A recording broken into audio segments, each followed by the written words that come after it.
Hello and welcome to Dalbec Aqua Designs. In today's video, I will be showing you how I do the maintenance on a FluvalFlex 32-gallon aquarium.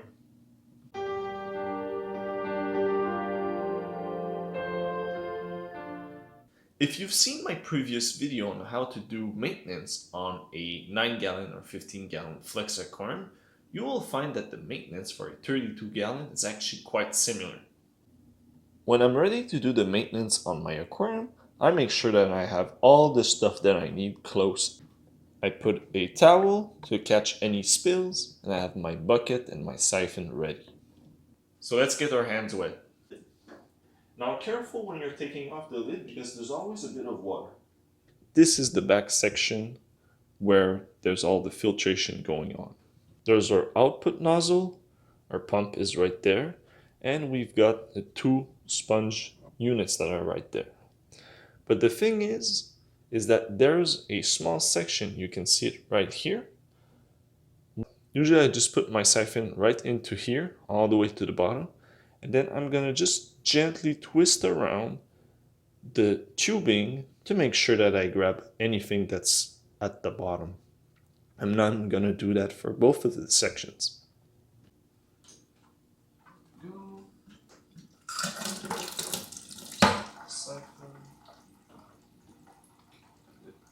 So I just siphoned a bit on the two back sections, and you can see this is already all the stuff, all the gunk that was sitting at the bottom.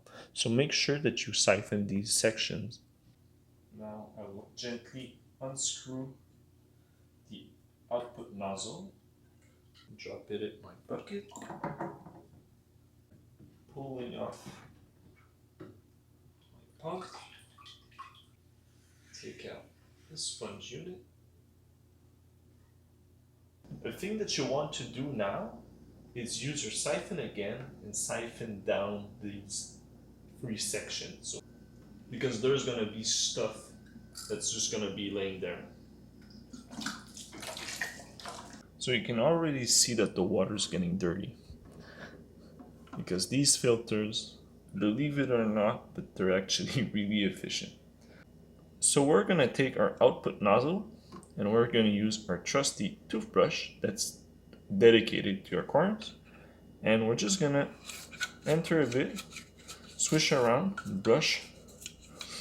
The next thing that we'll have to do is that we will be taking apart the pump.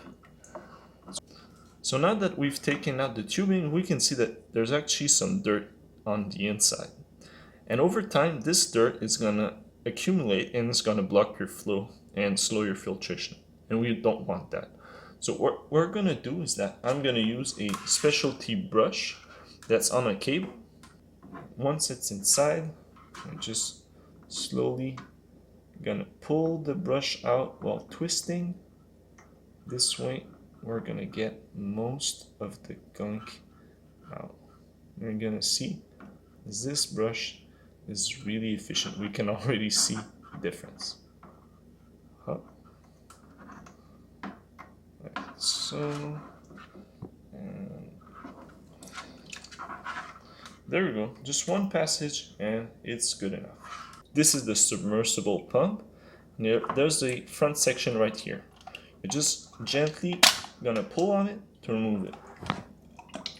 And now you can already see the pre-filter sponge right here.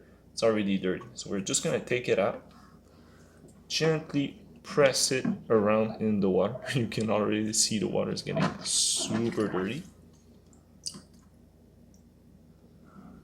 Take our trusty toothbrush, remove a bit of the gunk that's inside. The sponge is not ready, we'll put it back. And we can see there's still a lot of dirt all around the pump. What we can actually do with this one is just gently pull out the rotor, and we can go around with the toothbrush again and just make sure we remove most of the stuff. Now same thing with this, we're gonna do Just gonna stick it inside the hole, swish around both sides.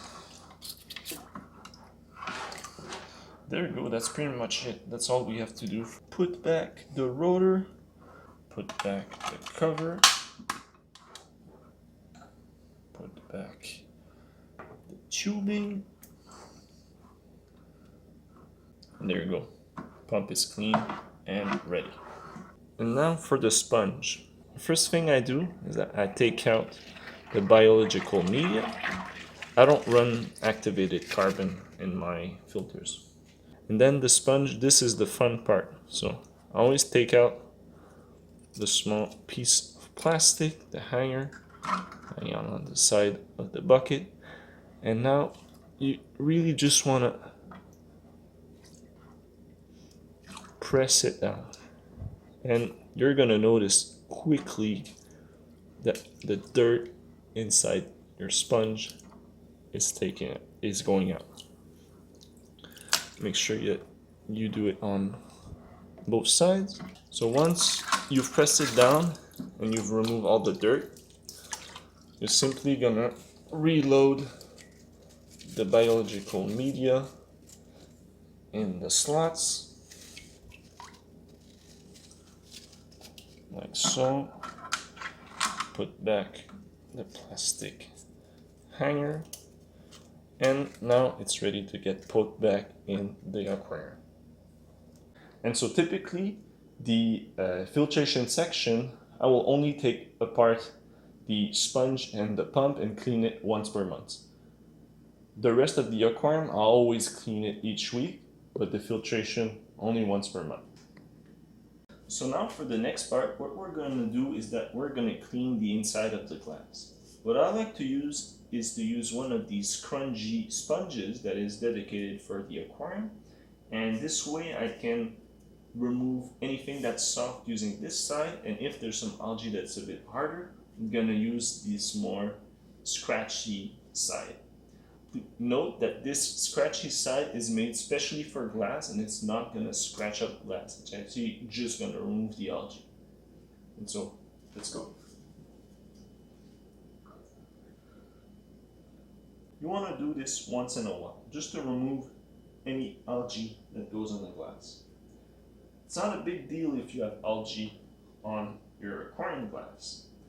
It just mostly it's for you to make sure that it's nice and clean, that you can see properly through the glass.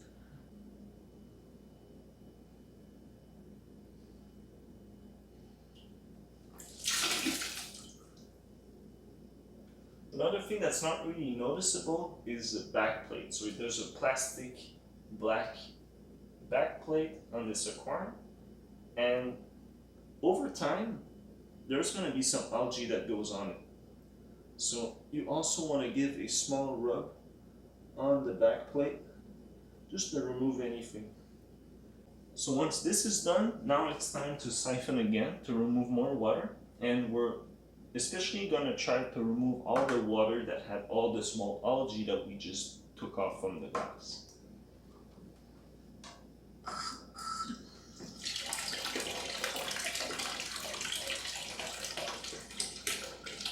Now that the maintenance is done, it's time to treat the water. I'm just going to measure the amount of dechlorinator that I need to put, and then I will install my trusty yogurt DIY strainer. And now it's time to add the water.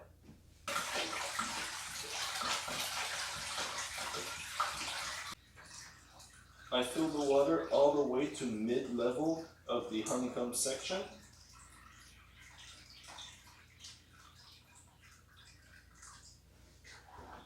Now that everything is done, we're just gonna put back the light.